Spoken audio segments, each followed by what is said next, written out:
বাংলাদেশ কি ভারতে ক্রিকেট খেলতে এসেছে নাকি হাওয়া খেতে? ওদের এখনও আয়ারল্যান্ড, নেদারল্যান্ড, স্কটল্যান্ড আর জিম্বাবুয়ের সাথে খেলে হাত সেট করার দরকার আছে। প্রত্যাশা মতো টি-20 সিরিজের প্রথম ম্যাচেও বাংলাদেশকে তুলোধনা করে দিল ভারত। সব দিক দিয়ে জাস্ট অল আউট করে দিল বাংলাদেশকে। কি হলো ম্যাচে জানতে হলে অবশ্যই ভিডিওটি শেষ অবধি দেখুন।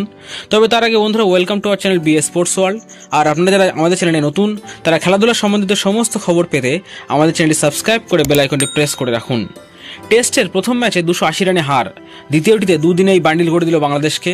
আর এবার টি-20 সিরিজের প্রথম ম্যাচেও বাংলাদেশকে 7 উইকেটে 8 ওভার হাতে রেখে হারালো ভারত। বাংলাদেশের প্লেয়াররা যেন ভারতে ঘুরতে এসেছে, ভারতকে কোনো ফাইট দেওয়ার মতো খেলাও তারা খেলতে পারছে না। এই ম্যাচে ভারত টসে জিতে বাংলাদেশকে প্রথম ব্যাট করতে পাঠায়। প্রথম ওভারেই আউট হয় ওপেনার লিটন দাস। পাওয়ার প্লের মধ্যে 39 রানে 2 উইকেট হারায় তারা। পাওয়ার প্লে শেষ ওভারে বল করতে এসে ভারতের হয়ে ডেবিউ করা মায়াঙ্ক যাদব মেডেন ওভার তুলে নেয়। তার বল যেন বাংলাদেশের ব্যাটসম্যানরা দেখতেই পায়নি। ভারতের প্রত্যেক রেগুলার বোলারই উইকেট পেয়েছে, তারা কখনোই বাংলাদেশের ব্যাটসম্যানদের সেটেল হতে দেয়নি। সর্বোচ্চ মেহেদী হাসানের 35 রান সহ বাংলাদেশ একটি বল বাকি থাকতে 127 রানে অল আউট হয়ে যায়। 128 রান ডিফেন্ড করতে নেমে মনে হচ্ছিল বাংলাদেশের হাতে 220 রান থাকার দরকার ছিল। অন্তত ভারতীয় ব্যাটসম্যানরা তো 220 রান টার্গেট নিয়েই 11 ওভার 5 বলে 128 রান তুলে দিয়ে 7 উইকেটে ম্যাচে জিতে নিয়েছে।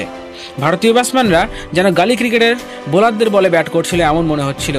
এই ছোট্ট রান চেজের মধ্যেও 3 জন ব্যাটসম্যান প্রায় 30 রান করেছে, তাও আবার ভালো স্ট্রাইক রেটে।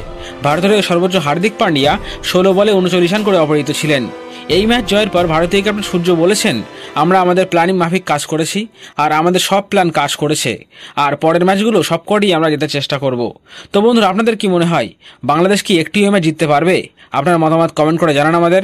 তবে বন্ধুরা, আমাদের ভিডিওগুলো যদি আপনাদের ভালো লেগে থাকে তবে একটি লাইক দিয়ে আমাদের চ্যানেলটি সাবস্ক্রাইব করে রাখুন, আর ভিডিওটি বন্ধুদের কাছে শেয়ার করতে ভুলবেন না।